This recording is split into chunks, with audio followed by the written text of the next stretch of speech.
Le système lymphatique, qui fait partie du système immunitaire de l'organisme, est destiné à nous protéger des maladies. Les ganglions lymphatiques, présents sur diverses zones de l'organisme, sont reliés entre eux par un réseau de vaisseaux lymphatiques. Le système lymphatique est formé par la lymphe, un liquide qui contient les lymphocytes, c'est-à-dire les globules blancs chargés d'intervenir en cas d'infection. La lymphe est filtrée dans les ganglions lymphatiques qui se chargent de la débarrasser de diverses bactéries et autres substances étrangères nocives. La lymphe, ainsi épurée, rejoint ensuite la circulation sanguine. Il existe deux types de lymphocytes, les lymphocytes B et les lymphocytes T. Les lymphocytes B aident le système immunitaire à produire des anticorps afin de venir à bout des infections. Les lymphocytes T jouent un rôle important dans la régulation du système immunitaire et dans la lutte contre les infections. Le lymphome non-hodgkinien est un cancer qui se développe dans les lymphocytes. Les principaux types de lymphome non-hodgkinien sont classés en fonction du type de lymphocyte touché, à savoir les lymphomes à cellules B, le plus fréquent, et les lymphomes à cellules T. Le cancer des lymphocytes modifie le processus immunitaire normal de l'individu et empêche l'organisme de combattre les infections. Le corps se retrouve alors en proie à diverses bactéries, virus et autres agents responsables de maladies.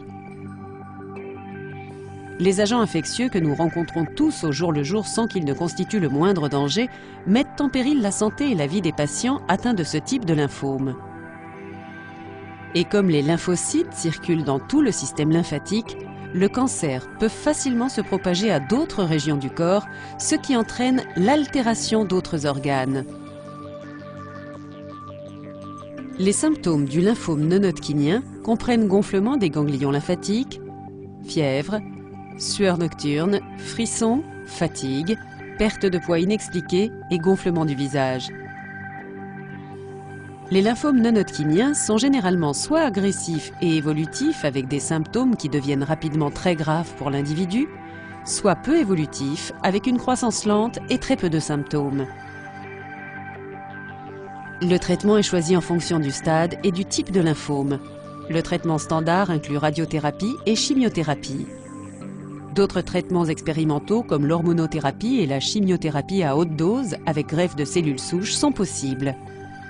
La plupart des patients atteints d'un lymphome non-hodgkinien peuvent bénéficier d'un traitement efficace. Une guérison totale est possible chez un grand nombre d'entre eux. Pour d'autres, le traitement pourra soulager leurs symptômes et augmenter leur espérance de vie.